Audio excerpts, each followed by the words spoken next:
Sidang kasus Ferdy Sambo di Pengadilan Negeri Jakarta Selatan diprediksi tuntas Desember tahun 2022. Namun sebelum kita lanjut, mohon luangkan jari Anda untuk menekan tombol subscribe, like, share, dan komen, agar kami lebih bersemangat menyajikan berita terupdate setiap harinya.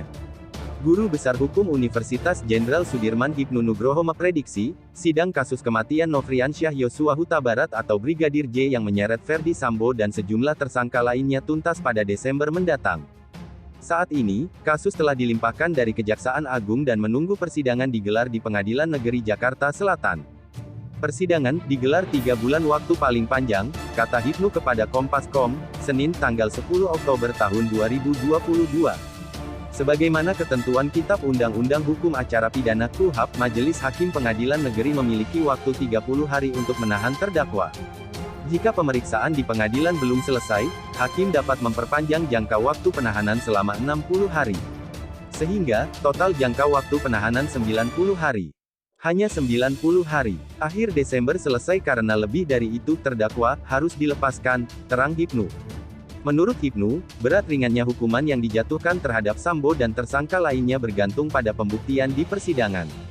Hingga kini, Sambo mengeklaim bahwa motifnya melakukan pembunuhan adalah karena Brigadir J melakukan kekerasan seksual terhadap istrinya, Putri Chandrawati.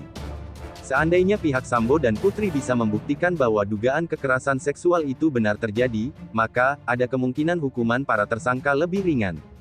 Sebaliknya, jika tak ada bukti kuat soal dugaan kekerasan seksual, kata Hipnu, besar peluang Sambo dan tersangka lain dijatuhi hukuman maksimal berupa hukuman mati. Tergantung nanti di pembuktian motifnya seperti apa, hakim kan akan menilai nanti apakah motif itu mempunyai nilai atau tidak, ujar Hipnu. Kalau itu memang ada nilai buktinya ya bisa pengurangan, misalnya pidana seumur hidup atau 20 tahun, tuturnya. Adapun menurut Hipnu, untuk membuktikan adanya tindak kekerasan seksual, keterangan dari pihak yang mengaku sebagai korban saja tidak cukup.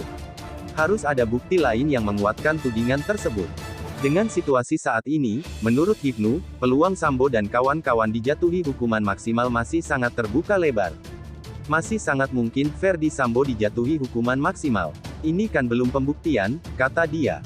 Sebagaimana diketahui, berkas perkara kasus kematian Brigadir J telah dilimpahkan Kejaksaan Agung ke Pengadilan Negeri Jakarta Selatan pada Senin tanggal 10 Oktober tahun 2022.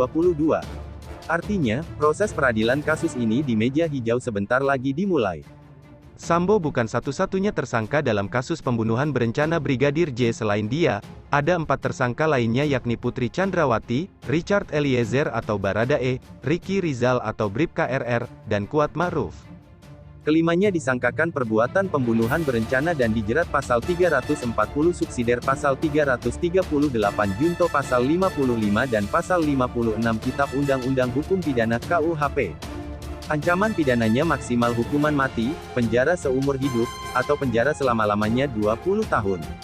Tak hanya pembunuhan, kematian Brigadir J juga berbuntut pada kasus obstruction of justice atau tindakan menghalang-halangi penyidikan yang menjerat 7 personel Polri. Lagi-lagi, Sambo menjadi salah satu tersangka dalam perkara ini. Lalu, 6 tersangka lainnya yakni Brigjen Hendra Kurniawan, Kombes Agus Nurpatria, AKBP Arif Rahman Arifin, Kompol Baikuni Wibowo, Kompol Cak Putranto, dan AKP Irfan Widianto.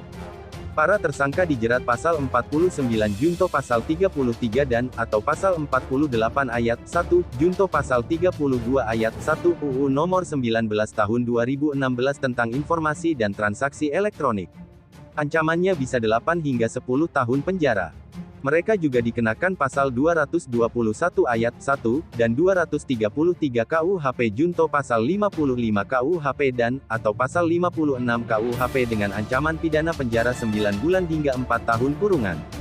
Polisi mengungkap bahwa Sambo memerintahkan Richard Eliezer atau Baradae untuk menembak Yosua di rumah dinasnya di Duren 3, Jakarta Selatan, Jumat tanggal 8 Juli tahun 2022. Setelahnya, mantan Kepala Divisi Profesi dan Pengamanan Kadif Propam Polri itu menembakkan pistol milik Brigadir J ke dinding-dinding rumahnya supaya seolah terjadi tembak-menembak. Polisi mengungkap bahwa Sambo memerintahkan Richard Eliezer atau Baradae untuk menembak Yosua di rumah dinasnya di Duren 3, Jakarta Selatan, Jumat tanggal 8 Juli tahun 2022. Setelahnya, mantan Kepala Divisi Profesi dan Pengamanan Kadif Propam Polri itu menembakkan pistol milik Brigadir J ke dinding-dinding rumahnya supaya seolah terjadi tembak-menembak. Mungkin itu saja yang dapat kami sampaikan. Jika ada salah kata mohon dimaafkan, karena kesalahan datang dari saya pribadi, yang tak luput dari salah dan dosa.